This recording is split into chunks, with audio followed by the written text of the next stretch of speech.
Okay, so what you guys need to make sure you have in your notebook are these formulas here for area of a parallelogram and area of a triangle.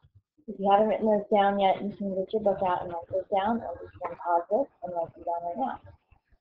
First thing I want to do are some examples of finding the perimeter and the area of these different polygons. So first off, on number 1, this is a triangle.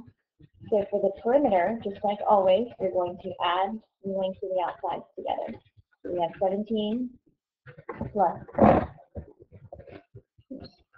21 plus 10. Let's do together here. 17 plus 21 plus 10. And let's see, what do we get when we add those up? 38, 48. So the perimeter is 48, and they didn't give us any units, so we get 48. And the area, we have a triangle. The thing about all of these area formulas that you're going to be using are that area, for your area formulas, we talk about base and height. You need to remember that base and height have to be perpendicular to each other. So for this triangle, we have to use 8 for the height and 21 for the base. The 8 and the 21 are the two sides that are perpendicular to each other. So we've got 4 1/2 times 8 times 21. This is the math. 4 times 21. 4 times 21, which is 84. So your area for that triangle is 84 units squared. Okay, now let's take a look at the parallelogram, number 2. For the parallelogram,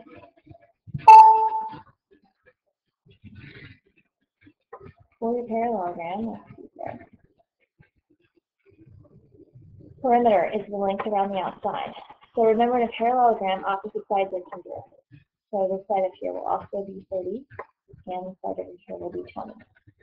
So your perimeter is 30 plus 20 plus 30 plus 20.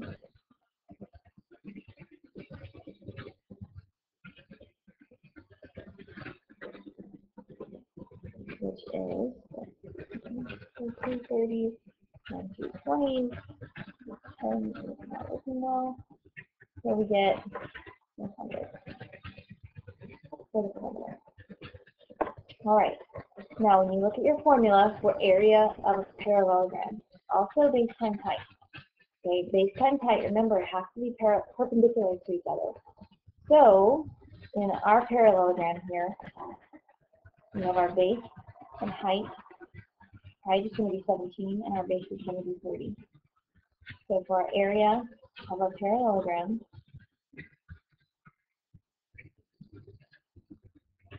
it is 17 times 30,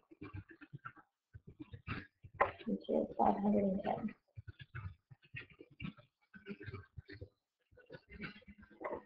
Okay.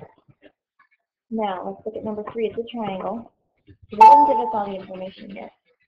But I bet you guys know what this missing side is. Anybody care to answer that? Well, I can't call on one of you, so I'll call on all of you. How about 12? Remember 5, 12, 13? So the missing side here is 12. So for our perimeter, we have 5 plus 12 plus 13.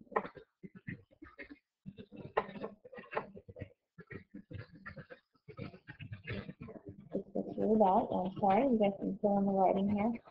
I can maybe go back and try. So it is that 17 plus 13 is 30. Our perimeter is 30 units. Area of the triangle, same as problem number 1, 1/2 times the base times the height. And remember, base and height have to be perpendicular, so we have to use the 5 and the 12. So we have 1/2 5 times 12, 2 times 35, 30 units for the area. Okay, now over here on our next slide, we've got the formula for area of a trapezoid. Again, if you want to pause this and write it down, pause it and write it down, or write it down out of your book. And we've got formulas for area of a kite and area of a rhombus. And they're the same formulas.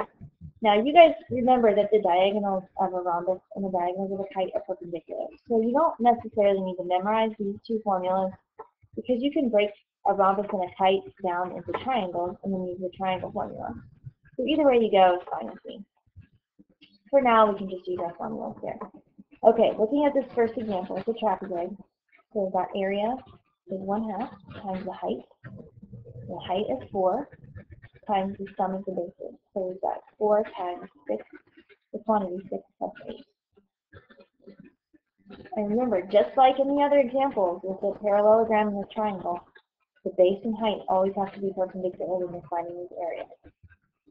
So 1/2 times 4 is 2, 6 plus 8 is 14, so the area of this trapezoid is 28.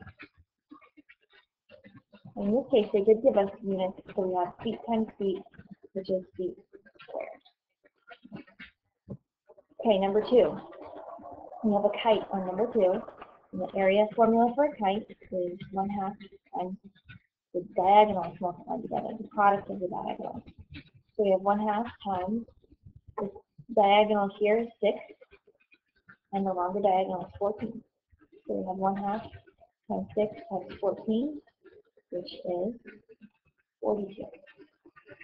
And again, they gave us units here, so we have 42 inches times inches are inches squared. Remember, area will always be square units. Okay, let's look at number 3. We have a rhombus. And in our rhombus, they're only giving us half of the length of diagonals. But we know that the diagonals in a rhombus bisect each other. So the whole diagonal here is 80. And the whole diagonal here is 60, 30 plus 30. So if we're going to use the same formula that we had above for the area of our rhombus, we have area is 1/2 times 60 times 80.